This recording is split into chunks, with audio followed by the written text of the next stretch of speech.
ഇപ്പോൾ SYA സംസ്ഥാന secretary Nasar Faizy Koodathayi നമ്മോടൊപ്പം ചേരുന്നുണ്ട്. ശ്രീ നാസർ, അതായത് കുറച്ചധികം ദിവസങ്ങളായി നടക്കുന്ന ചർച്ചകളാണ് ഈ സ്കൂൾ സമയമാറ്റവുമായി ബന്ധപ്പെട്ട്. അതിലിപ്പോൾ സർക്കാർ തലത്തിൽ നടത്തിയ ചർച്ചയിൽ ഇപ്പോൾ ഒരു സമവായമായിരിക്കുകയാണ്. സമസ്ത ഈ ഒരു സർക്കാരുമായി നടത്തിയ ചർച്ചയിൽ തൃപ്തരാണെന്നാണ് അറിയാൻ സാധിക്കുന്നത്. ഇപ്പോൾ ഈ സമയമാറ്റവുമായി ബന്ധപ്പെട്ടുള്ള കാര്യത്തിൽ നിങ്ങളൊക്കെ മുന്നോട്ട് വയ്ക്കുന്ന ആവശ്യങ്ങൾ അത് ഇങ്ങനെ തന്നെ പൊയ്ക്കോട്ടെ എന്നാണോ പറയുന്നത്? അല്ല, മന്ത്രി മുമ്പാകെ നടന്നിട്ടുള്ള ചർച്ച, ആ ചർച്ചയിൽ പങ്കെടുത്ത സമസ്തയുടെ പ്രതിനിധികള് അവർ ഉൾക്കൊള്ളുന്ന യോഗം ചേർന്നുകൊണ്ട് ഭാവി കാര്യങ്ങൾ എന്താണെന്ന് തീരുമാനിക്കാത്ത കാലത്തോളം അതേ സംബന്ധിച്ചുകൊണ്ട് പറയാൻ കഴിയില്ല. വിദ്യാഭ്യാസ മന്ത്രി അടുത്ത വർഷത്തിൽ പുനരാലോചന നടത്താമെന്ന് വാക്കുകൊടുത്തു എന്നാണ് അറിയാൻ സാധിച്ചത്. വരാൻ പോകുന്ന മന്ത്രിസഭയിൽ ശിവൻകുട്ടി സാർ ആയിരിക്കും വിദ്യാഭ്യാസ മന്ത്രി എന്നത് എങ്ങനെ ഉറപ്പ് നൽകാൻ കഴിയും? തന്നെയല്ല, അടുത്ത LDF-നാണ് ഭരണം എന്നതും എങ്ങനെ ഉറപ്പ് നൽകാൻ കഴിയും? വരാൻ പോകുന്ന ഒരു വർഷത്തെ കാര്യത്തെ സംബന്ധിച്ച് ഇപ്പോൾ വാക്ക് കൊടുക്കുന്നത് ഒരു സ്വപ്നത്തിൽ കാണുന്ന ഒരു ഭാവനയുടെ പ്രഖ്യാപനം മാത്രമായിട്ട് അതിനെ കാണാൻ സാധിക്കും. അതുകൊണ്ട് തന്നെ വിദ്യാഭ്യാസ മന്ത്രിയുടെ ഉറപ്പിന്റെ അടിസ്ഥാനത്തിൽ അടുത്ത വർഷത്തേക്ക് എന്നതിന്റെ വാക്കിന്റെ അടിസ്ഥാനത്തിൽ സമസ്ത ഭാവി എന്ത് തീരുമാനിക്കണമെന്ന് സമസ്തയുടെ ഏകോപന സമിതിയോ മദർസ മാനേജ്മെന്റ് അസോസിയേഷനോ ചേർന്നുകൊണ്ട് അതിന്റെ ചർച്ച നടത്തിയതിനു ശേഷമല്ലാതെ തുടർന്നുള്ള നിലപാടിനെ സംബന്ധിച്ചുകൊണ്ടൊരു കാര്യം പറയാൻ എനിക്ക് കഴിയില്ല.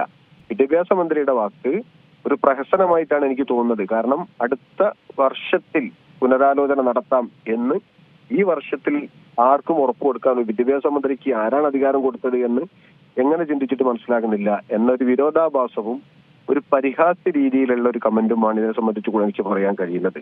അതിലപ്പുറം എങ്ങനെ തുടർന്ന് മുന്നോട്ട് പോകും എന്നതിനെ സംബന്ധിച്ച് സമസ്ത യോഗം ചേർന്നുകൊണ്ട് തീരുമാനിക്കണം. അല്ലാതെ ഒരു സമസ്ത ഒരു നിലപാടെടുക്കുന്നതിനെ പറ്റിയുള്ള തീരുമാനം പറയാൻ ഇപ്പോൾ ബുദ്ധിമുട്ടാണ്. അതായത് ഈ ഒരു സ്കൂൾ സമയമാറ്റത്തെ അതുമായി ബന്ധപ്പെട്ട് ഇന്ന് നടത്തിയ ചർച്ചയിൽ നിങ്ങൾ തൃപ്തരല്ല എന്നാണോ പറയുന്നത്?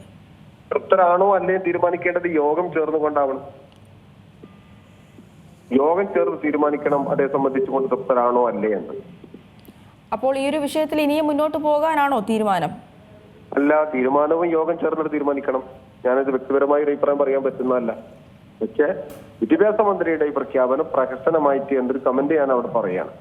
കാരണം അടുത്ത വരാൻ പോകുന്ന വർഷത്തെ വിദ്യാഭ്യാസ മന്ത്രി ആരാണെന്ന് ഇപ്പോൾ പറയാൻ കഴിയില്ല. ആർക്കാണ് മന്ത്രിസഭ എന്ന് പറയാൻ കഴിയില്ല. അടുത്ത അധ്യയന വർഷത്തിന് മുന്നേ തന്നെ തെരഞ്ഞെടുപ്പ് നടന്ന് പുതിയ മന്ത്രിസഭ ഉണ്ടാവാനാണ് സാധ്യത. അതുകൊണ്ട് തന്നെ വരാൻ പോകുന്ന ഒരു കാര്യത്തെ സംബന്ധിച്ച് ഇപ്പോൾ പറയുന്നത് ശരിയല്ല. അപ്പോൾ ഇനി ഈ യോഗം ചേർന്ന കാര്യങ്ങൾ തീരുമാനിക്കുമെന്നാണ് മനസ്സിലാക്കുന്നത്. ഇത് എപ്പോഴാണ് ഇനി ഈ യോഗം ചേരാൻ ഉദ്ദേശിക്കുന്നത്? അതൊക്കെ കാലങ്ങളുണ്ടല്ലോ, സമയമുണ്ടല്ലോ. ആ പ്രതിനിധികൾ കോഴിക്കോട്ടോ അല്ലെങ്കിൽ മലപ്പുറത്തോ സംസ്ഥാന ഓഫീസിലോ എത്തിയതിനു ശേഷം സംസ്ഥാന നേതൃത്വം, സമസ്തയുടെ നേതൃത്വമുണ്ട്, അവരുമായി കൂടിയാലോചിച്ച് ബാക്കി ഭാവി എന്താണെന്ന് തീരുമാനിക്കും. ഇതിൽ തൃപ്തരാണ് എന്നാണെങ്കിൽ സമരപരിപാടികളൊക്കെ അവസാനിപ്പിക്കും.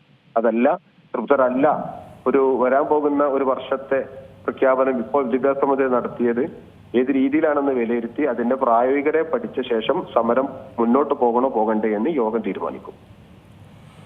ശരി, വളരെയധികം നന്ദി ശ്രീ നാസർ ഫൈസി കൂടത്തായിയാണ് നമ്മോടൊപ്പം പ്രതികരിച്ചത്. ഏറ്റവും പുതിയ വാർത്തകളും വിശേഷങ്ങളും വിരൽ തുമ്പിലറിയാൻ സീ മലയാളം ന്യൂസ് എല്ലാ ഡിജിറ്റൽ പ്ലാറ്റ്ഫോമുകളിലും ലഭ്യം.